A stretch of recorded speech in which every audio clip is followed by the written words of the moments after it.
Oke, baik anak-anakku sekalian, sebelum kita memulai pembelajaran, baiknya anak-anakku sekalian perhatikan tempat tidurnya dan kemudian mengambil sampah di sekitarnya. Silakan. Baik, Pak. Baik, sudah anak-anakku sekalian? Sudah, Pak. Baik, Bapak buka. Bismillah. Assalamualaikum warahmatullahi wabarakatuh. Baik anak-anakku sekalian, apa kabar semuanya?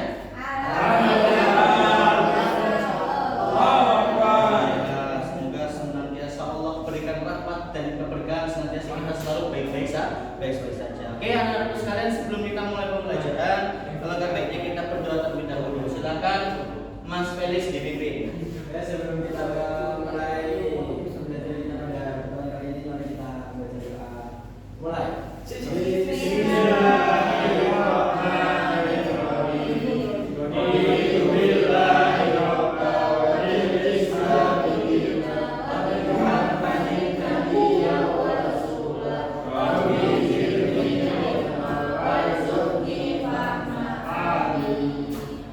Alhamdulillah, semoga dengan doa ini Allah memberikan kita ilmu yang kemudian berkah. Amin. Allahumma amin. Oke, sebelum itu Bapak absen terlebih dahulu. Mas Ilham ada? Hadir, Pak. Oke, Mas Brian, Mas Hafiz, Mas Tiko, ada Mas Tiko, Mas Adnan, Hadir, Pak. Mas Wadi, Hadir. Mas Yana Supio, Ilham, ada Mas Ilham, Oke, Mas Felix Xiao, ya sama satu lagi Mbak Junaidi. Hadir, Pak. Hadir. Hadir semua anak-anak sekalian. Baik anak-anak sekalian, sebelum kita memasuki materi yang akan kita ajar, maka sebelumnya ada persepsi, yaitu bagaimana kemudian setelah pembelajaran ini belum dimulai, maka ada namanya pembelajaran sebelumnya, yaitu apa? Kemarin kita membahas apa? Ada yang tahu? Membahas tentang Kepribadian Muhammad. Atau lebih sederhananya disingkat dengan PHIWM atau Pedoman Hidup Islami Warga Muhammadiyah. Nah, sedikit apa yang kemudian kita rangkum saat itu adalah bagaimana pedoman hidup Islam Muhammadiyah itu adalah warga Muhammadiyah adalah bagaimana kemudian kita menentukan kehidupan kita itu secara moral, baik itu menggunakan asas Al-Quran dan Al-Hadis. Biasa maka penjembatan itu adalah bagaimana warga Muhammadiyah harus mempunyai kematan keyakinan dan cita-cita hidup Muhammadiyah. Nah, langsung saja anak-anakku sekalian. Di sini ada pengertian MKCHM atau matan keyakinan cita-cita hidup Muhammadiyah adalah sebuah teks atau putusan resmi perserikatan yang disahkan oleh sidang tanwir berisi tentang matan atau teks keyakinan dan cita-cita perserikatan. Artinya adalah MKCHM itu adalah sebuah landasan ataupun pola yang bagaimana kemudian di situ berisikan bagaimana persoalan-persoalan adab atau persoalan-persoalan putusan resmi yang kemudian dilakukan dalam sidang takwir. Fungsinya itu apa? Nah, nanti akan dijelaskan dalam beberapa fungsinya. Nah, anak-anakku sekalian, di sini ada beberapa pertanyaan. Nah, sebelum itu, Bapak sudah membolehkan anak-anakku sekalian itu boleh searching di media ataupun baik itu di internet, buku dan segala macam atau berbagai macamnya. Nah, yang pertama ada pada tanggal berapa RKCHM diputuskan? Nah, ini Bapak kasih waktu selama 2 menit. Silakan boleh di searching atau dicari terlebih dahulu. Ya, Pak. Baik, sudah. Oke, ada yang mau menjawab silakan. Ya, MKCHM diputuskan oleh Sidang Tanwir Muhammadiyah tahun 1969 di Ponorogo. Putusan tersebut dalam rangka melaksanakan amanat utama Muhammadiyah yang ke-37 tahun 1968 di Yogyakarta. Kemudian matan ini diubah dan disempurnakan oleh pimpinan pusat Muhammadiyah. Oke, terima kasih Mas Priya. Oke, kemudian yang kedua, pertanyaannya pembaharuan apa saja yang diputuskan dalam muktamar tersebut? Yang kedua, ada yang langsung bisa menjawab? Ya, silakan. Agenda tadi Muhammadiyah dalam muktamar tersebut adalah mengajarkan pembaruan dalam berbagai bidang antara lain ideologi, keyakinan dan cita-cita hidup, cita perjuangan, gerakan dan amal usaha, organisasi dan terakhir secara akademik. Oke, baik, terima kasih Mas, benar semua ya. Oke, kita kembali ke pertanyaan pertama tadi.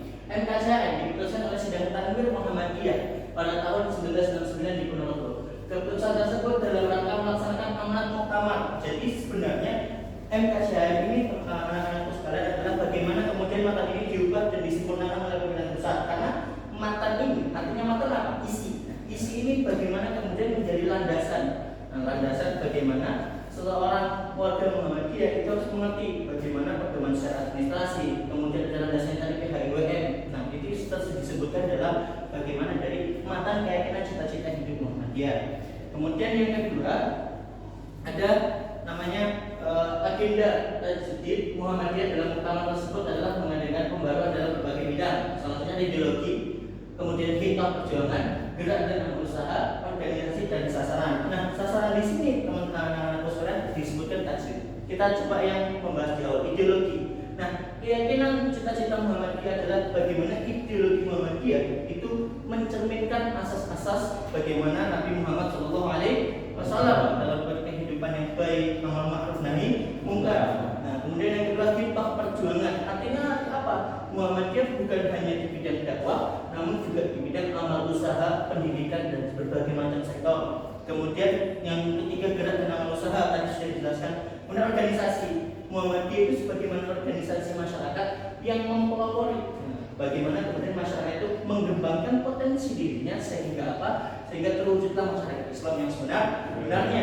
Sasaran tajdid. Nah, apa sih tajdid? Pembaharuan. Saat itu Muhammadiyah dipelopori atau digantung dengan namanya penyakit TBC, tahayul, bid'ah dan khurafat. Atau bagaimana kemudian masih mempercayai masyarakat hal-hal mistis, hal-hal yang dimana jauh daripada landasan syariat Islam. Nah, dari sasaran inilah kemudian memunculkan tajdid atau pembaharuan atau bahasa sederhana dalam purifikasi. Nah, itu yang kemudian warga Muhammadiyah harus mengerti dengan hal tersebut. Begitu anak-anak sekalian. Kemudian yang pertanyaan ketiga, apa fungsi MKCHM atau matan keyakinan cita-cita hidup Muhammadiyah? Boleh aku searching dahulu. Jika sudah, boleh langsung katakan. Oh, sudah, silakan Mas Ilham. MKCHM berfungsi sebagai petunjuk arah menuju cita-cita yang diperjuangkan. Fungsi MKCHM dari sudut isinya adalah penegasan tentang kedudukan manusia dari hadapan Allah dan di antara manusia sendiri, yaitu yang pertama manusia berfungsi sebagai hamba, yang kedua manusia berfungsi sebagai khalifah di muka bumi. Oke, baik, terima kasih Mas Ilham. Nah, anak-anakku sekalian, daripada fungsi MKCHM ini adalah sebagai petunjuk atau arah menuju cita-cita yang diperjuangkan. Nah, maksudnya adalah penegasan tentang kedudukan manusia di hadapan Allah. Maka sebenarnya warga Muhammadiyah itu disadarkan dengan Muhammadiyah itu sendiri. Artinya apa? Kita itu sebagai umat muslim di pihak mana sih? Apakah kita senantiasa melakukan kemaksiatan? Apakah senantiasa warga Muhammadiyah itu berfungsi sebagai hamdan ataupun disebut dengan hamdan atau manusia berfungsi sebagai khalifah di muka bumi? Salah satunya adalah dasarnya Quran surah Al-Baqarah ayat 30. Sekolah bukan menjadi khalifah, dan bagaimana kemudian manusia itu menjadi pemimpin, bukan hanya memimpin orang lain, namun memimpin dirinya sendiri. Nah, maka itu anak-anakku sekalian, bagaimana kemudian hakikat daripada MKCHM, dari kemudian mulai pengertian sejarah, kemudian fungsi daripada MKCHM itu. Baik anak-anakku sekalian, dari sini ada yang bisa menyimpulkan? Bapak minta satu orang menyimpulkan, silahkan. Ada yang bisa menyimpulkan? Coba maka Mbak Zalzalah kira-kira coba simpulkan. Bisa Mbak menyimpulkan kira-kira apa yang kemudian atau bahkan fungsinya saja. Kira-kira lebih ke arah mana gitu. Fungsinya sebagai petunjuk arah untuk menuju cita-cita yang diperjuangkan.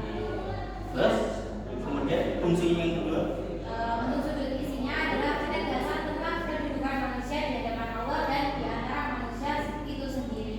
Dan manusia berfungsi sebagai manusia berfungsi sebagai khalifah di muka bumi. baik, terima kasih Mbak Zalzalah. Alhamdulillah anak-anakku sekalian, anak-anakku sudah bagaimana kemudian berpartisipasi baik dalam mencari informasi, baik itu searching di media Google atau media-media lainnya, sehingga referensi itu kita dapatkan. Baik anak-anakku sekalian, mungkin yang inilah akhir daripada pembelajaran kita anak-anakku sekalian.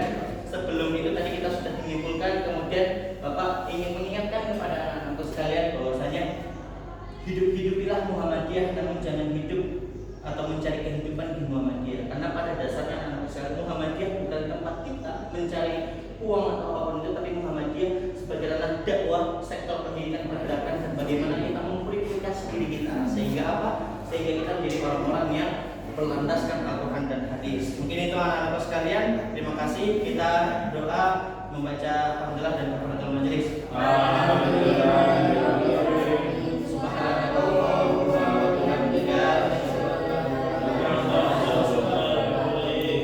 Kita bertemu lagi pekan depan anak-anakku sekalian. Sehat selalu, jaga kesehatannya. Ketika nanti selesai pembelajaran, anak-anakku bisa selalu merefleksikan bagaimana nilai-nilai yang akan kemudian anak-anakku pelajari. Syukran, ikan hadap ini. Assalamualaikum warahmatullahi wabarakatuh.